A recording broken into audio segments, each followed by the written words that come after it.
बिल्कुल, और महत्वपूर्ण फैसला 5 अगस्त 2019 को जो आदेश जारी किया गया था उसे अपहोल्ड किया है, उसे बरकरार रखा है सुप्रीम कोर्ट ने, और साथ ही कहा है कि राष्ट्रपति की शक्ति का इस्तेमाल वैध है।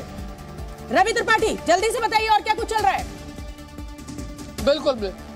बिल्कुल देखिए, जस्टिस कौल जब पढ़ रहे हैं फैसला तो उन्होंने साफ तौर पे कहा है कि सीजेआई यानी चीफ जस्टिस ऑफ इंडिया ने जो फैसला पढ़ा है वो बहुमत का फैसला था, उसमें कोई दो राय नहीं है। जो बहुमत ने उस पर आम राय बनाई, जो लेट हुआ, शायद 10:30 से 11 बजे का टाइम लगा इस फैसले को पढ़ने के लिए, आने के लिए, जजेज को, पीठ को आने के लिए, तो शायद यही बात हुआ कि जो भी फैसला हो बहुमत का फैसला हो। यानी उन्होंने जो चीफ जस्टिस ऑफ इंडिया ने जो फैसला शुरू से पढ़ा है लगातार आखिर तक, उसमें कोई दो राय नहीं है, वही फैसला बहुमत का फैसला है, ये क्लियरिटी की है उन्होंने। और साथ साथ ये भी कहा है, देखिए इसमें और एक चीज, सुप्रीम कोर्ट ने कहा है कि वहाँ इलेक्शन कमीशन अपनी चुनाव की प्रक्रिया शुरू करे और 30 सितंबर 2024 तक अपनी चुनाव की प्रक्रिया पूरी कर ले।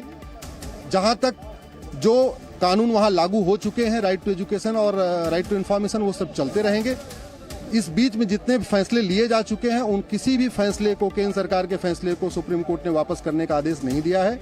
इसका मतलब ये हुआ कि जो केंद्र सरकार का फैसला था उस पर सुप्रीम कोर्ट ने अपनी मुहर लगा दिया है। अब आज के बाद ये जो बार बार आर्टिकल 35A के बारे में जो दलीलें दी जा रही थी, आर्टिकल 370 के पक्ष में दलीलें दी जा रही थी, मुझे लगता है उन सबको जवाब मिल गया है और आशा करता हूं कि आज के बाद अब लोग सब शांत रहेंगे। सुप्रीम कोर्ट ने राष्ट्रपति का अधिकार का जिक्र किया और इलेक्शन के बारे में भी इलेक्शन चाहिए सितंबर तक, और साथ में स्टेट के बारे में राष्ट्रपति के अधिकार के बारे में बार बार वहां दलील दी गई थी और ये कहा गया था कि जब वहां पे विधानसभा नहीं है, विधानसभा भंग है, ऐसे में राष्ट्रपति शासन के दौरान वहां 370 नहीं हटाया जा सकता है, आर्टिकल 35A नहीं हटाया जा सकता है।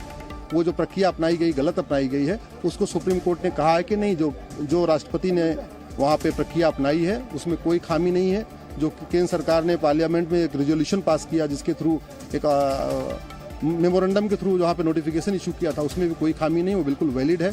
तो अल्टीमेटली नटसल में ये कह सकते हैं कि अब आज की डेट से 335A और 370 इतिहास हो चुका है। इतिहास तो पहले ही हो गया था जब सरकार ने हटा लिया था, लेकिन कुछ लोग फिर भी उसको जिंदा किए हुए थे कोर्ट के माध्यम से। आज सुप्रीम कोर्ट ने भी अपनी फाइनल मुहर लगा दिया और सबसे बड़ी बात यह कि 5 जजों का एक पक्ष का फैसला है, कोई भी जजों में मतभेद नहीं है।